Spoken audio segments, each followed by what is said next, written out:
No final da Segunda Guerra, os partidos políticos basicamente representavam segmentos sociais muito marcados. Então, você tinha lá o empresário, o operário, o funcionário, o missionário e o campesino, né? Então, você tinha lá um partido de forças de esquerda agrária, você tinha um partido dos donos de negócio, você tinha os partidos mais laboristas ou trabalhistas ligados àquela classe média funcionária pública, etc. O problema é que nós já não somos mais isso.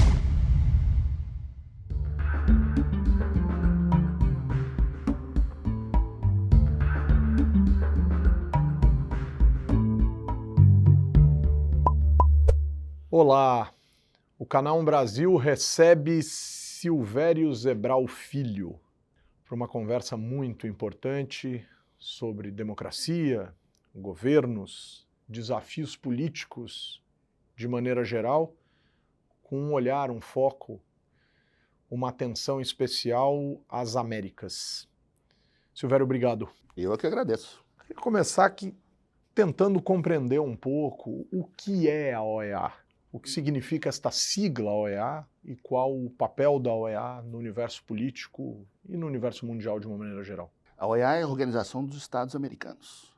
Então, é o corpo político mais importante do hemisfério ocidental, ou seja, daquilo que a gente chama da América Latina ampliada, inclui Caribe, inclui os Estados Unidos, inclui o Canadá, do Alasca à Patagônia.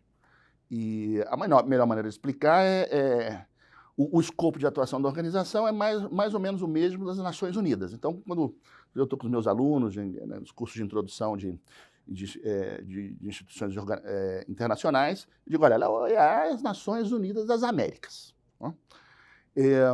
E tem um largo espaço de ação, organizado em 4 pilares, basicamente: da democracia, os direitos humanos, o que a gente chama do desenvolvimento integral, que contempla o desenvolvimento econômico, humano, social, e o 4º pilar, que é a segurança multidimensional, que inclui tanto os temas de segurança pública, segurança do dia a dia das cidades, etc., como os temas de defesa e os acordos de proteção mútua dos países da região. O corpo fundamental da organização é o seu Conselho Permanente, que congrega os embaixadores de cada um dos 34 países membros, instalados permanentemente em Washington, e a cada 4 anos se realiza o que a gente chama a Cúpula das Américas. A última foi realizada em junho de 2022, em Los Angeles, nos Estados Unidos, onde se convocam os ministros de relações exteriores de cada um desses 34 países membros. Né? Que representam o todo Que representam o todo das Américas. Né? A cúpula não reúne somente os ministros, reúne também os chefes de Estado, né? Os presidentes ou primeiros ministros, etc., da região tomam parte nessa reunião da cúpula, e aí se extrai uma estratégia de cooperação, quais são os 5 temas prioritários, ou 4 temas prioritários, para os próximos 5 anos. Desses pilares que você indicou no início da sua resposta, um deles a democracia, poderíamos falar dos demais, mas pensando especificamente na questão da democracia. Se nós tomarmos diferentes indicadores que procuram aí dimensionar a democracia nos países, etc., esses 34 países, em linhas gerais, não estão num mesmo instante em termos de percepção da democracia. Como isso é tratado nestas discussões e nessas interações entre os países? Essa diversidade institucional, ela acaba recomendando que os projetos de cooperação, de assistência técnica aos países sejam desenvolvidos em função das necessidades do país. Então tem ali alguns programas de assistência que são direcionados aos países, né? Mas você tem programas que são regionais, a criação de bens públicos, vamos chamar bens públicos políticos regionais, né? Exemplo de uma área de cooperação diretamente ao país membro, a conhecida observação eleitoral.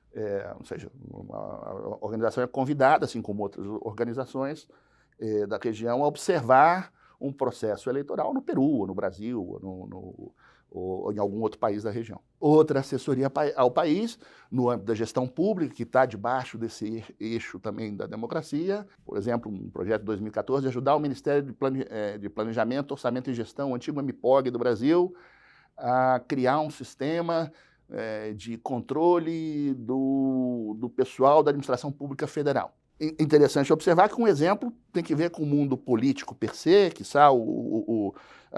digamos, o momento mais importante da política, e o outro é bastante até tecnocrático, técnico, orientado à melhoria da gestão. Basicamente, debaixo do eixo da democracia, nós temos as observações eleitorais, com o departamento de observação eleitoral, um departamento de sustentabilidade, que é um departamento que trata das crises que surgem no continente ou num país específico, um departamento que não está propriamente na Secretaria de Assuntos Políticos, mas faz parte do eixo da chamada democracia, que é o Departamento de Gestão Pública, onde eu colaboro aí, que está preocupado com o fortalecimento dos governos institucionais, organizacionais, as capacidades do governo depois que são eleitos. Eu costumo dizer que tem lá o Departamento de Observação Eleitoral, que trabalha no processo de promoção, são os promotores da democracia. O Departamento de Sustentabilidade cuida das crises, portanto, são os bombeiros que acodem aos países quando existe alguma crise. E o nosso trabalho, que é um trabalho mais de gestão pública, de governança, melhor dito, é um trabalho de engenharia, do engenheiro que, depois que o governo está eleito, vem ali tratar de ajudar a fortalecer as estruturas do jogo democrático naquele país. No que diz respeito a essa questão das eleições, da observação das eleições, que é algo importante para a democracia, que é preconizado, inclusive, como algo que sugere que países, inclusive, mandem representantes para olhar as eleições de países vizinhos ou mesmo de outros países mais distantes, enfim, para compreender essa lógica do funcionamento. Vamos partir de um pressuposto básico de que uma comitiva, não sei se podemos falar dessa forma, da OEA compareça a um determinado país e perceba algo estranho aos preceitos da democracia ou do funcionamento da democracia representativa. Sem citar um exemplo concreto aqui, mas suponhamos que isso ocorra.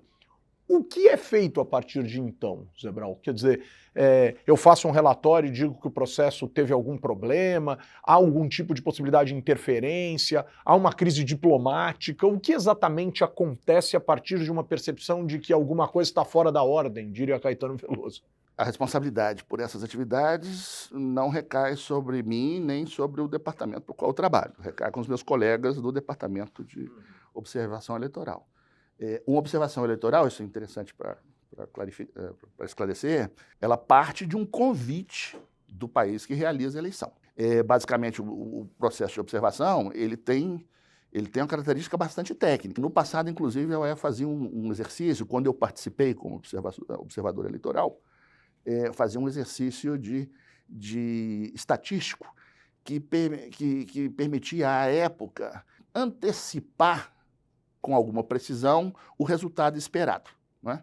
Então, ainda que pareça que o público leigo imagine que esse tipo de atividade se faz com líderes políticos, não, é um processo técnico, muitas vezes aborrecidamente técnico, de natureza quase estatística mesmo. E com o tempo se foram desenvolvendo algumas metodologias de participação política das mulheres, igualdade em matéria de presença na imprensa, ou seja, esse processo foi se sofisticando com metodologias que permitem indicar se o processo foi livre, se foi justo e se o resultado daquele processo pode ser recebido pela comunidade internacional como legítimo. E essa expressão final se faz através de um informe que o chefe de missão, que normalmente é um político prestigioso ou um diplomata prestigioso da região, realiza ao final do processo, de frente ao Conselho Permanente, onde esses resultados do processo eleitoral foram apresentados. Eu posso ter me equivocado aqui em alguma etapa do processo, porque não é a minha expertise específica dentro dos temas da organização. Com relação ao seu expertise, né, no que diz respeito à questão da engenharia dos governos, da consolidação desses governos de uma maneira democrática, portanto, partindo desse caminho que você nos mostrou. A gente tem assistido em muitos países do mundo, até escapando a nossa própria região, uma dificuldade muito grande de parcelas bastante significativas das sociedades de legitimarem seus governos numa órbita democrática. o quanto isso está no radar do seu trabalho e o quanto é possível fazer para que as pessoas ou passem a significar ou ressignifiquem a ideia de democracia? Isso está 100% digamos assim, no mandato que nós temos, né? A ideia é fazer com que os países tenham instituições políticas mais efetivas, mas também mais transparentes, mais abertas à participação, etc. E aí a ideia da efetividade, eu acho que joga um papel importante nessa conversa, porque a efetividade aí não é somente procedimental, não é somente seguir as regras do jogo, como a gente mencionava mais cedo, é que o processo democrático entregue as suas promessas, né? Isso na América Latina foi um marco da passagem dos governos civis, dos governos militares aos governos civis, foi uma promessa das reformas dos anos 90, né? A democracia vai acontecer e nós vamos resgatar a dívida social e vamos ter sociedades mais justas e o Estado vai poder entregar programas que são mais eficientes e atendem às demandas cidadãs. E o que a gente faz no departamento é exatamente isso, é ajudar os governos a fazer uma democracia que entrega, basicamente. Agora, uma coisa era entregar políticas públicas nos anos 80, em governos recém-democratizados, outra coisa é entregar políticas públicas nos anos 90, ou mesmo depois, nos últimos 20 anos, em sociedades que estão mais abertas, onde a participação cidadã é mais intensa. Isso é um desafio que nós estamos aprendendo a fazer. Eu costumo mencionar com os meus alunos hoje um gráfico que me parece interessante, com dados do Polity4, que você conhece muito bem, um banco de dados que os cientistas políticos usam muito. Se você fizer um cruzamento e tentar descobrir em que ano as democracias, em número, se tornam um número maior do que as não democracias, os regimes autoritários, e as autocracias, para usar o termo do Polity4, esse ano é o ano de 1991. Então, o que esse é um indicador precário, uma proxy precária, indica? Que faz 40 anos, ou 30 anos, melhor dito, agora quase 40, que nós estamos aprendendo a dar governo em democracia. E isso não é fácil, porque a governança que surge daí é uma governança aberta, onde não basta a norma, você tem que fazer codesenho de política pública, você tem que criar espaços de participação que vão além da audiência pública, de informar somente a cidadania. E aí, como você mencionava, que alguns países vão muito bem, vão conseguindo avançar bastante no tema da governança aberta, e outros países não. E aí as diferenças, eu acho, que você encontra na percepção cidadã sobre a democracia, as grandes diferenças, toma os 34 países membros da organização, ou mesmo os demais países da região, tem que ver com essa percepção. Não tem que ver propriamente com o sistema, com o método. Tem que ver com a capacidade desse método, que eu estou chamando de democracia aqui, de um método de entregar as promessas de 40 anos atrás. E delas serem percebidas pelas pessoas. Ou seja, é menos sabe? sobre o legal, nesse caso, é mais sobre o legítimo. Eu acho que tem mais que ver com a percepção. Porque, do ponto de vista institucional, todos os países avançaram muito. E alguns países que, tradicionalmente, a percepção da democracia se confunde com a percepção ou a satisfação daquela sociedade com o governo de turno. É o caso, por exemplo, do Peru, que, em geral, é um país que tem taxas de aprovação do Poder Executivo muito baixas. Há outros países onde existe uma enorme diferença entre a percepção estou usando aqui dados do Latino Barômetro, né? Pensando em dados do Latino Barômetro, uma enorme diferença entre a percepção de como vai a democracia extraída do Latino Barômetro e a satisfação com o governo de turno através de pesquisas de opinião, é o caso do Chile. Aí tem esse ecossistema tem uma enorme diversidade de percepções que muitas vezes são divergentes, convergentes. Eu creio que esse desconforto, esse mal-estar, para usar um termo que não é meu, mal-estar civilizatório, na região ele se expressa muito ele tem que ver com a entrega de qualidade de serviço público, entrega em qualidade, em oportunidade do serviço público, e também acho que tem que ver uma parcela com acesso à abertura do aparelho estatal à participação de grupos sociais nas decisões, mais importante, no desenho das políticas públicas. Eu acho que o caminho, o mal-estar vem por aí. É uma questão de acesso e uma questão da entrega.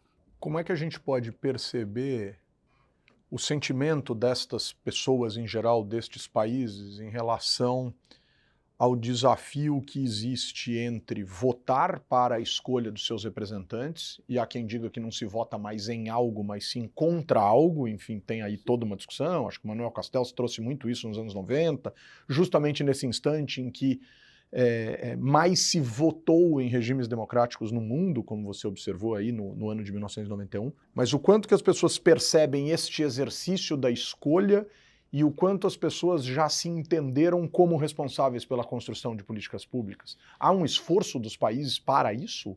A tua pergunta nos leva ao tema da participação política, na verdade. E aí acho que tem que fazer umas 3 precisões sobre esse tema. Nós temos que reconhecer que não é que a cidadania comum e corrente, que atravessa a rua todo dia, está desesperada ou entusiasmada em participar. Né? Eu costumo fazer uma brincadeira, dizer, olha, se você convocar uma audiência pública em Bogotá no sábado para tratar de um tema da distribuição de lixo na cidade ou de uma parada de ônibus, e no mesmo dia tem um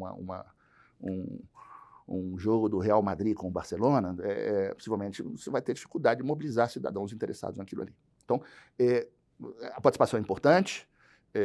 Eu não sou um embandeirado da participação, mas é importante, mas eu tenho que reconhecer que não é que o cidadão comum e corrente é ativado durante a sua vida cotidiana para a política. Na verdade, o interesse no tema da política é muito nosso. Muito nós que temos formação em economia, em ciência política, ou militamos já no passado em partidos políticos, ou estamos no público. O interesse no público e o interesse no público não é um interesse de todos. É basicamente isso. A maioria das pessoas leva a sua vida como incorrente com seus problemas privados, etc. Então, primeiro ponto. Segundo ponto é que a participação que vai mais além de uma audiência pública, que na verdade é um processo mais de consulta do que propriamente de co-desenho de participação, ela precisa ser informada, em especial no tempo de hoje. Porque as políticas públicas se transformaram em temas complexos. Então, acho que tem uma tarefa importante de educação, aí quase cívica mesmo, para a participação do cidadão comum e corrente no público.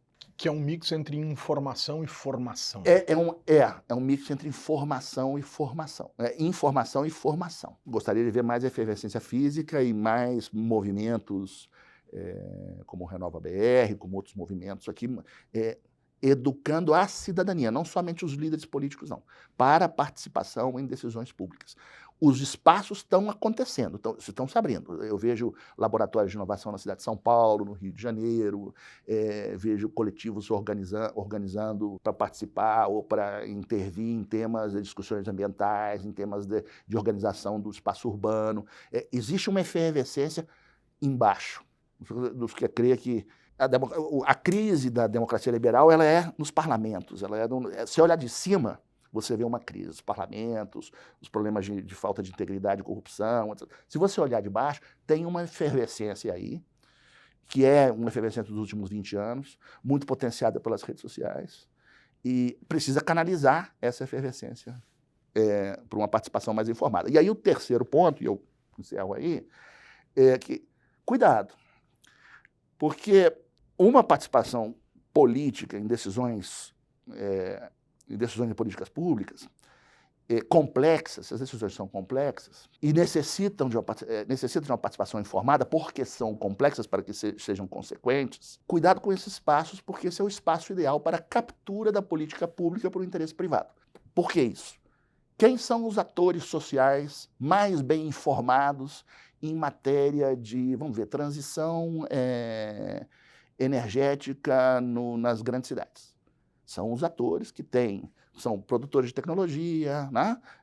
Que tem interesses econômicos que tem nisso. interesses econômicos, né, em capturar essas decisões políticas. Nesse mix entre informação e formação, com base nesses 3 elementos que você traz, Zebral, em que medida o modo como nós temos nos comunicado nos últimos anos, né, seja por uma questão de super ultra criação de informações, seja por uma simplificação perigosa aos olhos disso que você trouxe, né, gente dizendo que está aprendendo coisas no TikTok, com todo respeito, né, trazendo isso para a academia. Olha, eu vi no TikTok e tal. Não, pera um pouquinho, né, ali é um lugar de entretenimento importante, estratégico e tal, mas não sei se é ali que você vai aprender algo. Ali você pode despertar a sua curiosidade por algo, daí para aprender são outros 500. Mas o quanto isso, essa complexidade desse universo econômico e essa falta de conhecimento que pode se render, por exemplo, a aspectos relacionados ao populismo, que a gente assiste muito no nosso continente, sobretudo no universo mais latino-americano, mas nos Estados Unidos a gente também tem visto certas doses de populismo e tal, mas o quanto que essa lógica da comunicação é desafiadora para esse ponto de complexidade que você trouxe? Em sociedades complexas, a comunicação tem que vir para o centro da gestão pública. Não basta mais criar uma norma tecnicamente adequada, reificar os modelos, etc. Você tem que criar uma narrativa para convencer, influenciar e persuadir o cidadão que está ali caminhando na rua a usar uma máscara e se vacinar, a usar um cinto de segurança, etc. E poder de polícia não tem o alcance necessário para isso. Como você mencionou, sociedade sobrecomunicada, isso implica em sobrecarga cognitiva. Né? Então, nós recebemos diversos estímulos comunicacionais. Né? O exemplo que eu gosto de dar, você está escutando o horário nacional, a convocação do presidente da República às 20h na televisão, e ele está dizendo alguma coisa importante. Mas você está ali, você está olhando o seu celular, está na tela, alguém te mandou uma mensagem de WhatsApp, você tem o seu filho aqui engatinhando no tapete, e tem uma tomada ali que sabe, tem que tomar cuidado para não botar os 2 dedos na tomada, está fazendo o jantar. Então, você recebe estímulo comunicacional de todo lado. Isso implica que o grau de atenção que você quando está no meu campo, é o campo da gestão pública, quando você propõe uma política pública, quando você anuncia um programa, o grau de atenção, essa atenção mesmo, atenção que não está vendo, as pessoas que estão assistindo esse vídeo estão dando, tá? O grau de atenção é muito baixo. O grau de atenção muito baixo, a comunicação precisa despertar, digamos assim, para a importância dessas mensagens. Tá? É a espetacularização da mensagem, por parte também dos políticos. Tá? O que é a espetacularização? É usar o arquétipo, o simples, o caricato, muitas vezes o escatológico, e comunicar criando vieses, criando muitas vezes negativos sobre o outro. Né? Ou sobre um determinado grupo social, ou sobre uma determinada ideia. Em lógica de radicalidade. A espetacularização da mensagem, ela produz, naquele que é o outro, né, a radicalização. Mas por que você está me tratando por que você está me tratando desta maneira contundente, radical, etc. E o que passa é que devolve. Então, eu sou daqueles que crê que esse barulho, esse ruído cognitivo que alimenta a polarização tem que ver com uma sociedade sobrecomunicada. Não é que nós ficamos da noite para o dia mais intolerantes ou que os políticos são mais engraçados. Não, é porque numa sociedade sobrecomunicada, para chamar a atenção do cidadão para uma política pública ou mesmo para a sua candidatura, você precisa espetacularizar a mensagem. Espetacularizar a mensagem implica em produzir arquétipos, produzir interpretações mal feitas, entregar mensagem em 140 caracteres. E isso implica em rivalizar. E a rivalização leva à polarização. Quando o Poder Judiciário, que é um ator político importante, isso tem sido muito dito e é real, claro que a gente pode discordar nesse sentido, mas enfim, mas é real que o Poder Judiciário é um ator político relevante. Diz, no Brasil e em outros países do mundo, que a internet precisa ser em alguma medida regulada no que diz respeito aos processos democráticos, né? Então nós temos eleições, por exemplo, e existem limites para o uso da internet, pelas candidaturas, pelos partidos, etc. Isso faz sentido e é um grande desafio que vai buscar arrefecer esta problemática que você trouxe, ou é enxugar gelo, aparentemente? Eu acho que você tocou em dois temas. Um da relevância do judiciário, da chamada pelos detratores da judicialização da política no Brasil. Isso tem suas próprias razões, etc. A gente pode até, mais adiante na conversa, discutir sobre isso.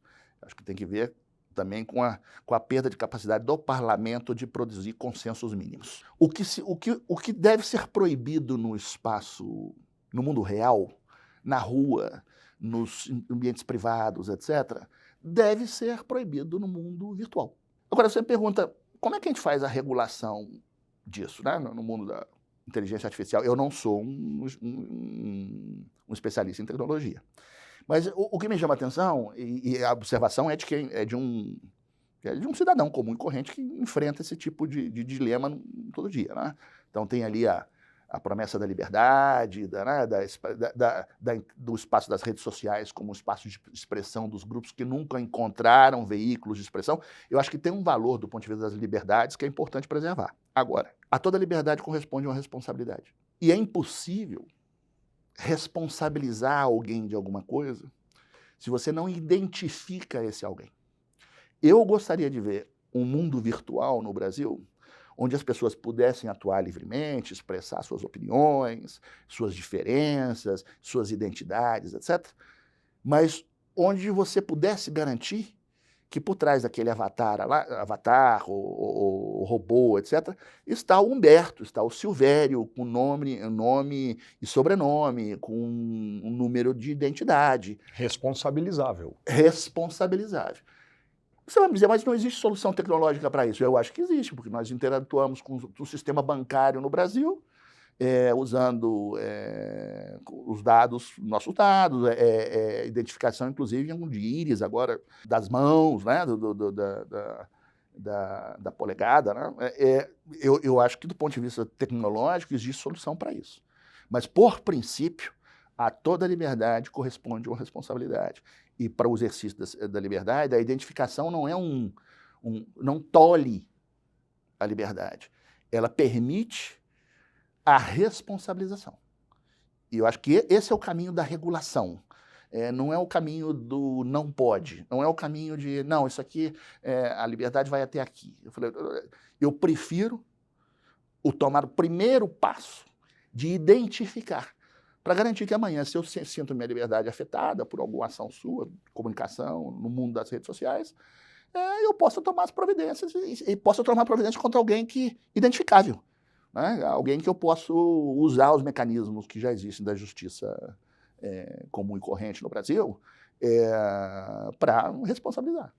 Como é que eu adequo o discurso espetacular em termos eleitorais à realidade das políticas públicas, da forma como elas têm que ser implementadas, sem criar uma frustração ainda maior dos cidadãos em relação a essa distância? Quer dizer, eu votei nesse personagem e estou levando estas políticas que já estavam consolidadas.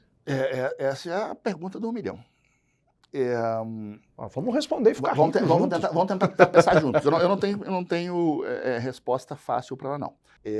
Eu escrevi uma vez, alguns anos atrás, um estudo de caso sobre o movimento 15M, que era um movimento que surgiu em Madrid, de contestação do governo de turno. Se eu não estou me enganado, era o governo do José Luiz Zapatero, e que levou, como o nosso julho de 2013, levou, no caso da Espanha, em Madrid, 3 milhões de jovens, em sua maioria jovens, a se instalar fisicamente durante uma semana, mais de uma semana, 2 semanas, na Porta do Sol, que é o marco, digamos assim, o marco central da Comunidade de Madrid. E o governo se mobilizou a negociar. Né? Bom, estamos aqui dispostos a negociar, desocupar o espaço público, ver qual é a demanda desse grupo. E esse é o típico encontro que produz essa frustração que você estava mencionando. De um lado, você tem um governo legitimado em origem, porque foi eleito. Esse governo tem limitações constitucionais, o governo não pode tudo. Não é? Então tem lá um texto constitucional que limita, não podemos fazer isso, não podemos fazer isso, isso aqui eu preciso aprovar na Assembleia, isso aqui eu posso fazer diretamente, etc. Tem uma colisão de partidos que mantém esse governo estável. Então, a limitação não é só da norma constitucional, ela também é das conveniências e dos interesses dessa colisão. E tem uma estrutura burocrática, onde o presidente do governo, que é como se chama o líder do partido, que forma a maioria no Congresso espanhol e assume as funções de chefe de governo, não de Estado, ele tem um constrangimento burocrático. Não é minha vontade, e tem umas prioridades. Eu tenho outro constrangimento orçamentário. Eu não posso fazer tudo ao mesmo tempo agora. De outro lado, você tem um animal completamente diferente, que são os jovens mobilizados no 15M, que mais ou menos se organizam e aparece sempre um líder que fala em nome deles. Mas esse líder, ou lideressa, como eles dizem em espanhol, não necessariamente tem legitimidade de origem como o governo estabelecido, né?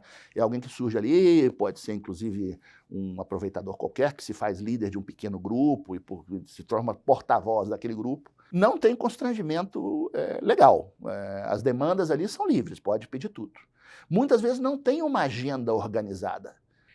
Esse é o desafio, eu acho que você tocou na pergunta, o desafio crucial da governança aberta. Como eu faço um governo limitado, juridicamente, administrativamente, financeiramente, mas que tem legitimidade de origem, conversar com grupos sociais que muitas vezes não têm legitimidade de origem, mas que têm demandas infinitas e desorganizadas. E pior, que aparecem e desaparecem. Nós estamos no mundo dos coletivos, não mais das ONGs. O Castel falava disso. Da sociedade em redes, etc. Da sociedade em redes. Tem um outro livro muito mais interessante, isso. Networks of Outrage and Hope.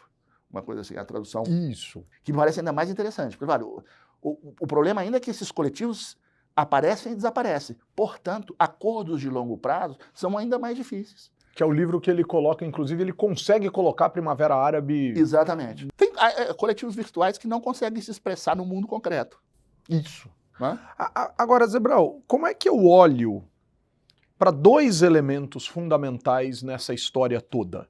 Para os partidos políticos, que em boa parte, por exemplo, dos países americanos, ou mesmo dos países democráticos em geral, continuam existindo como organizações formais, com agendas estabelecidas, com tentativas de encaixes ideológicos que para muitos perderam o sentido, etc. Então, como é que eu trabalho com estes partidos políticos, ou com esta ideia consolidada de partido político, o quanto isso ainda é possível de ser legitimado e coisas desse tipo, e o quanto para os Estados americanos, exceção feita ao Canadá e a algum, talvez, outro país que esteja me escapando, mas a gente fica com os maiores países em termos de população, economia, dimensão territorial e tal, mas com exceção feita a um Canadá parlamentarista, o quanto que o presidencialismo é desafiado diante de tudo isso que a gente colocou, por mais que esses presidencialismos sejam diferentes nas Américas, né?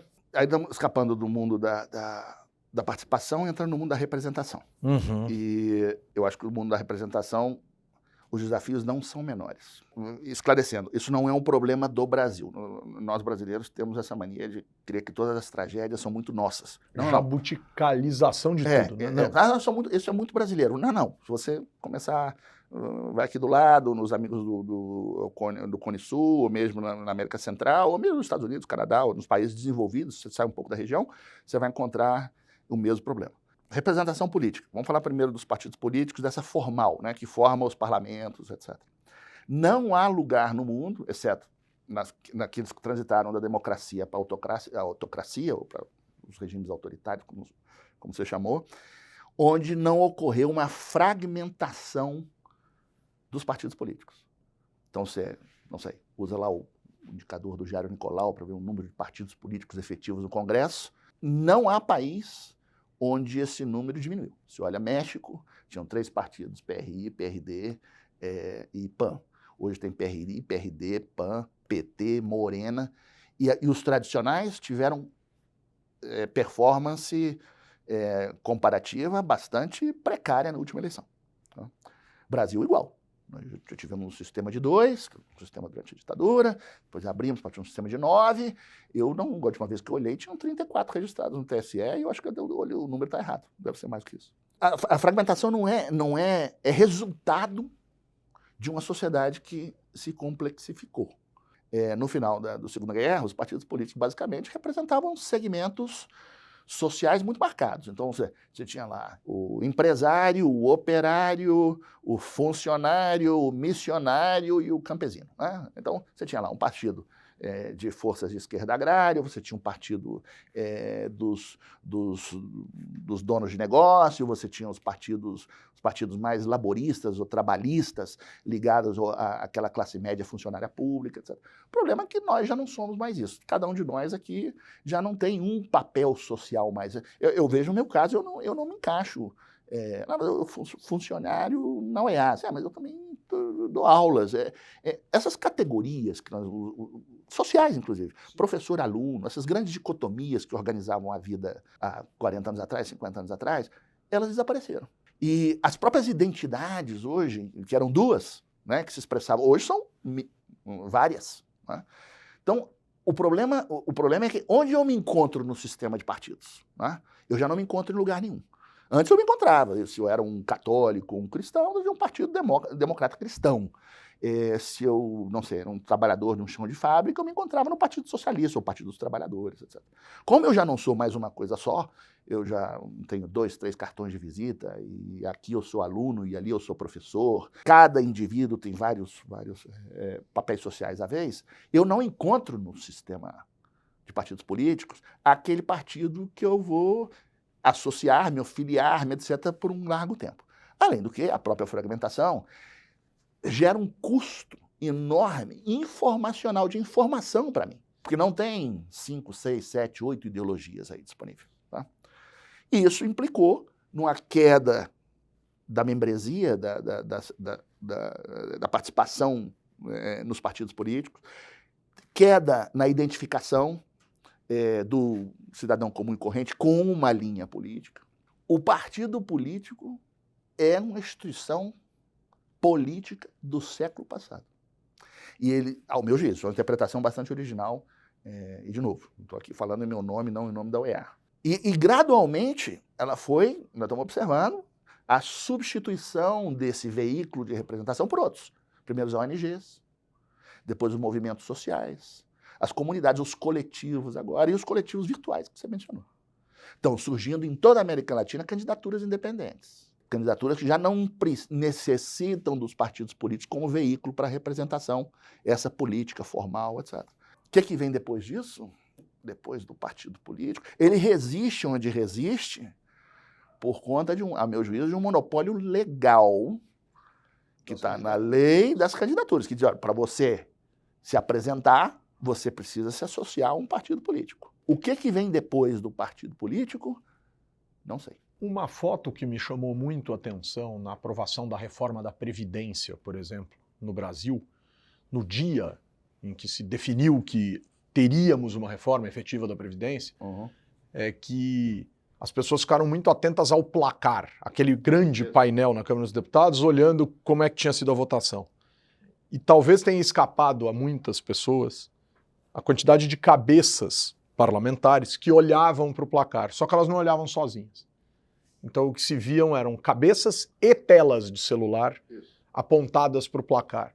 Quando a parte se considera fora do todo e busca comunicar isso de formas específicas, aonde a gente consegue convergir em termos de grupo para que a democracia funcione? Quer dizer, se o partido, Zé Brau, e eu me permita aqui concordar, né? Me permita concordar, é ótimo, mas eu concordo contigo nessa história de que o partido é algo do século passado, mas isso não nos leva a crer também que a democracia representativa é algo do século passado?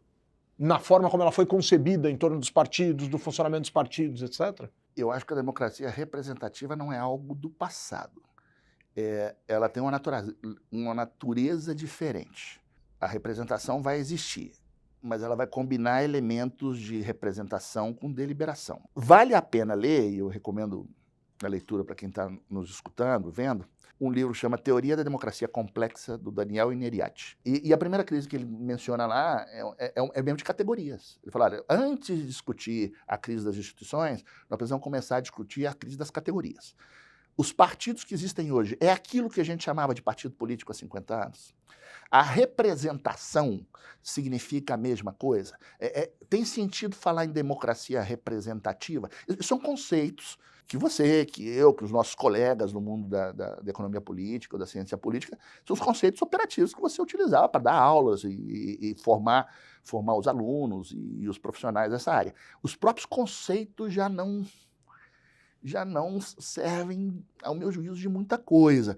Eu tenho enorme problema, ainda que trabalhe com o tema da democracia, esse é basicamente o pilar fundamental, a missão fundamental da OEA, de entender a democracia que nós vivemos, observar o mundo aqui fora e dizer, não, as decisões que a gente toma é a vontade da maioria. Acho que não. Acho que a gente está num mundo bem que o Robert Dahl lá escreveu da poliarquia. O governo dos grupos. Nós não votamos sempre, a toda hora, ao mesmo tempo, não nos pronunciamos sempre. Eu acho que grupos de interesse se pronunciam em decisões que são do interesse deles. O caminho é da democracia dos grupos. Tá? A tendência é uma democracia de partes. Né? Cada vez mais diversas, inclusive. Mais diversa. E, ao meu juízo, cada vez mais fragmentada. Tá? E é o que a gente está observando um pouco hoje em matéria de política de identidade, assignação de direitos segundo o pertencimento ao grupo, que é algo que me preocupa. O mundo das redes virtuais, ou da virtualidade, eu acho que ele potencializa essa fragmentação, essa divisão. Né? Mas o problema é que o mundo da rede virtual é o mundo do debate, até da formação de opinião, ao meu juízo, desinformada. Mas essa opinião tem que aterrissar no mundo concreto, ou seja, ela se transforma, como no caso da reforma da Previdência, em política pública. Ela se transforma em norma, em narrativa, e aí você precisa formar consenso mínimo. Às vezes é difícil de perceber isso, mas uma sociedade muito fragmentada, onde existem muitas partes, e as partes se sentem, são incapazes de dar uma pequena parte dos seus interesses em prol da coletividade ou do coletivo, ou de uma responsabilização coletiva. É uma sociedade onde o consenso mínimo é muito mínimo. Uma sociedade muito fragmentada é uma sociedade necessariamente pouco generosa com o outro. E uma sociedade pouco generosa tem pouca disposição em abrir mão de um interesse que pode ser um interesse pedestre pequeno em prol da construção, da garantia de uma estabilidade mínima, de uma agenda coletiva. Vou dar um exemplo interessante que aconteceu no processo constitucional chileno. Novo governo, orientação progressista, etc. Bom, então vamos fazer um exercício constitucional aqui. Ele é constitucional, né? Vamos refundar o Estado, basicamente. Constitucional. Então, onde é que está a legitimidade de origem? No povo. Né? Mas não é que nós vamos fazer aqui convocar os cidadãos para participar do processo, fazendo não sei, uma convocação aleatória, tá? Como é o modelo da Assembleia Cidadã. Nós vamos fazer uma loteria aqui. Não vamos ter os melhores, não é uma seleção de menores, não é uma democracia aristocrática, aberta, né? E, portanto, aleatória. Então, isso é lá a Assembleia Cidadã. Então, o que eles fizeram ali? Vamos fazer assim, mas não vamos fazer aleatório, não. Vamos representar os distintos segmentos sociais da sociedade chilena. Então, os Mapuche, a classe média, os sindicatos, toda essa miríade de identidades possíveis, vamos representar para formar um texto constitucional. Porque esses são os grupos que detêm a legitimidade de origem. Né? E, além do que, é uma Constituição que quer recuperar direitos que a Constituição de 1990 não tinha contemplado, que era a Constituição ainda herdada da era Pinochet. Como é uma Constituição que vai recuperar direitos, e os direitos... Nós temos que escutar os grupos para saber quais são os direitos. Deu no que deu. Para aprovar uma Constituição um projeto de Constituição que foi rechaçado, foi rejeitado pela maioria. E de um esforço gigantesco que De um esforço deslegitima a lógica. O que tiveram que fazer para construir um projeto viável, que está em Constituição? Chamar de novo os partidos políticos. Apelar de novo para essas categorias anteriores, que mais ou menos organizam, apelar para aqueles que entendiam do jogo político. Apelar para aqueles que são melhor informados sobre as consequências das decisões constitucionais que você toma. De novo, política pública é um tema complexo. Não é um tema de vontades. Eu não posso colocar na Constituição as minhas vontades. Porque as minhas vontades muitas vezes estão em divergência com a vontade do outro. Às vezes minhas vontades estão em divergências com as possibilidades do Estado. O Estado não consegue entregar aquela quantidade de serviços públicos, etc. Então, o que fizeram? Chamaram de novo, reestabeleceram os poderes constituídos, os partidos políticos, as organizações que têm uma parcela de responsabilidade e que já passaram por processos constitucionais anteriores, que vinham construindo o Chile de tantos êxitos e sucessos que nós vimos até com um grau de certa inveja aqui no Brasil. Isso é uma reação da democracia representativa, essa que entende que os resultados constitucionais são um second best, é um segundo melhor da política, sobre um exercício muito animado, muito interessante, etc., de democracia deliberativa, que prometeu que todas as partes envolvidas naquele exercício inicial chegariam ali a um texto que corresponderia aos seus melhores interesses. E o mundo da política não é o mundo do melhor interesse. Ele necessariamente é um mundo do segundo melhor, do terceiro melhor, etc., da construção desse consenso mínimo. É um caso concreto de o ótimo é inimigo do bom. Exatamente. Silvério, eu queria terminar essa nossa conversa te pedindo para falar sobre o futuro dos governos. Vocês fizeram uma pesquisa por uma lógica de construção de cenários. Isso.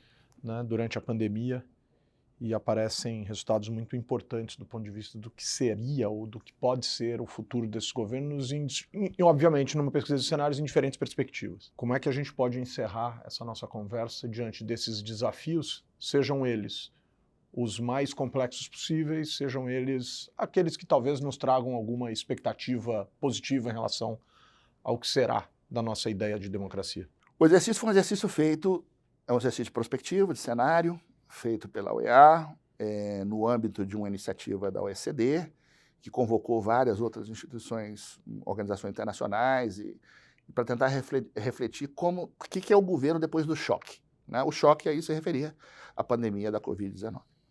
Então o exercício foi feito, se não me falha a memória, de 17 de novembro a 18 de novembro de 2020. Agora, o início do exercício, né? Porque ele tem uma continuidade.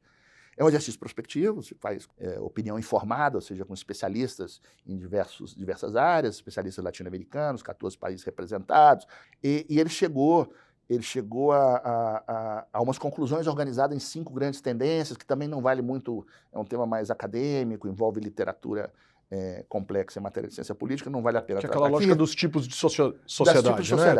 Comprimida, aberta, fragmentada, conectada e líquida. Isso, basicamente são 5 tipos. Tá? Não significa que, não, e o Brasil é uma sociedade aberta ou uma sociedade líquida? Não, isso não são tipos, não são categorias mutualmente excludentes.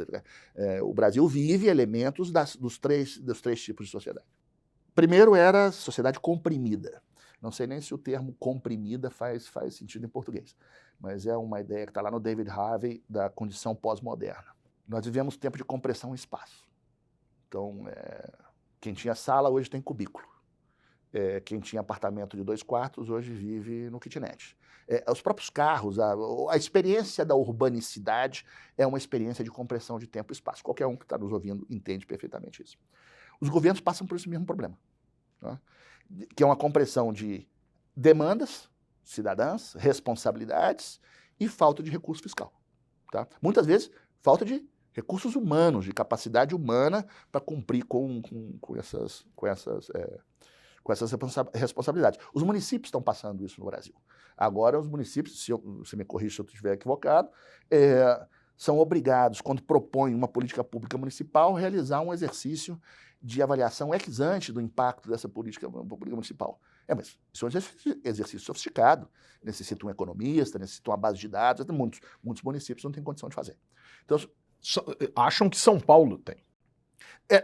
Eu não quero me referir a São Paulo, porque talvez São Paulo tenha, sim, mas se nós vamos caminhando para cidades médias, do interior paulista, etc., possivelmente você já vai achar... Você vai perdendo essa capacidade.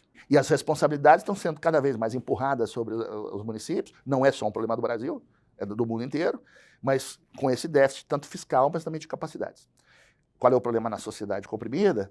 É o problema que o governo vai seguir crescendo e essas competências vão sendo transferidas às cidades médias e a crise fiscal e a crise de capacidades vai ficando grande. Não é que ela diminui, não é que tem uma compensação aí não, ela vai se engrandecendo. Tá? Então tem um desafio aí de reforma da administração pública, a reforma do Estado que não seja a reforma da administração federal, que ela consiga finalmente, depois de 40 anos iniciada pelo Bresser, chegar aos municípios, aos estados. Esse é o primeiro. 2. Sociedade aberta. Sociedade aberta. É um problema enorme, a meu juízo, enorme, de escala, de jurisdição e de regulação. Há uns 2, 3 anos atrás, um casal, uma família de brasileiros, e eu posso possivelmente me equivocar aqui em alguma referência, uma família de brasileiros foi de visita à cidade de Santiago. Tá? Então se hospedaram num Airbnb. E frio, durante o inverno chileno, quem já foi a Santiago sabe, é um frio bastante pronunciado. Tiveram que passar muito tempo dentro do apartamento e depois de 3, 4 dias não tinha nenhum movimento no apartamento, o zelador responsável pelo edifício foi lá, bateu na porta e descobriu que tinha ocorrido um vazamento de gás e a família tinha falecido. Grande pergunta do ponto de vista da responsabilização. De quem é a responsabilidade, uma vez que esse apartamento, essa transação econômica, foi feita no mundo da economia da partilha, não é? De quem é a responsabilidade civil e penal sobre o falecimento dessa família que está lá? É do Airbnb, onde foi a plataforma onde se transacionou? É do concessionário de serviço público da provisão de gás? É da outra companhia, que não é a concessionária de serviço público, mas que faz a supervisão dos aparelhos de calor, né, que esquentam os apartamentos? É do proprietário do imóvel que estava cedido ao Airbnb? Então, inclusive para os advogados, toda essa coisa do Airbnb, do Uber, que nos Estados Unidos chama sharing economy, isso é um grande desafio do ponto de vista regulatório. Você está fazendo regulação comparativa, você está usando o marco regulatório dos aluguéis para regular o Airbnb, o marco regulatório dos táxis para usar para regular o Uber. O que tem que ver com a sociedade aberta? Esse tipo de coisa. Já não é importante regular estoques, é importante regular fluxos. Tá? As sociedades que thriving, que são capazes de criar valor e bem-estar para os seus cidadãos, são sociedades que regulam fluxos. Hong Kong não tem nada, é uma montanha de pedras, mas regula o fluxo de comércio internacional. Singapura, não tem nada lá do ponto de vista dos recursos naturais, mas regulam uma boa parte dos fluxos financeiros. Londres é a capital da Europa em matéria financeira. Quais são os recursos naturais disponíveis na Inglaterra? Nenhum. Regulam fluxos. E há que regular fluxos desejáveis, como o dinheiro, a informação, etc. E há que regular fluxos indesejáveis, como a imigração ilegal, como o tráfico de mulheres, o tráfico de drogas, etc. Então, o grande problema da sociedade aberta é que você está afetado por fluxos que não são seus. Então, hoje, o México tem um grande problema com os países que chama do Triângulo Norte, porque vários migrantes desse país passam pelo território mexicano para chegar à fronteira dos Estados Unidos. Há que recebê-los, há que acolhê-los, é um tema humanitário, concordo. Mas tem ali um desafio, o mesmo desafio que o prefeito de Paracaima, lá em Roraima em cima, quando recebe os venezuelanos, há que acolhê-los, é um tema humanitário, há que recebê-los, mas uma cidade que tinha 20 mil habitantes, você passa a ter 60 da noite para o dia. A gente viu também outros desafios de escala em matéria de Covid, o surgimento de vacinas num determinado lugar, onde as cidades vizinhas, os habitantes das cidades vizinhas viajavam para uma outra cidade, que criavam pressão no fornecimento de vacina naquele lugar. No que diz respeito à sociedade conectada? Ela reduz a autonomia decisória do tomador de política pública. Colômbia, o governo Duque aprovou uma reforma tributária. Essa reforma tributária, que tinha todo sentido, foi capturada nas redes sociais por uma narrativa contrária. Essa narrativa contrária foi capaz de mobilizar cidadãos contra a reforma em Cali. Em 4, 5 horas. Ele foi obrigado a recuar. Isso não vai ser uma ordem executiva, eu vou mandar isso para o Congresso. Mas a mobilização, a população foi mobilizada nas ruas de Cali. Resultou em 22 mortos durante protestos que tomaram 5 dias. Então, a autonomia decisória, você é um gestor de política pública, eu quero propor alguma coisa, experimentar e ver se dá certo. O tempo para ver se dá certo, em função das redes sociais, desapareceu. E por fim, a líquida.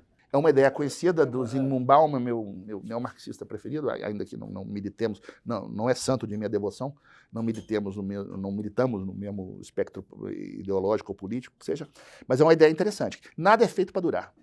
Né? Então, você pode observar, essas transformações são transformações sociais.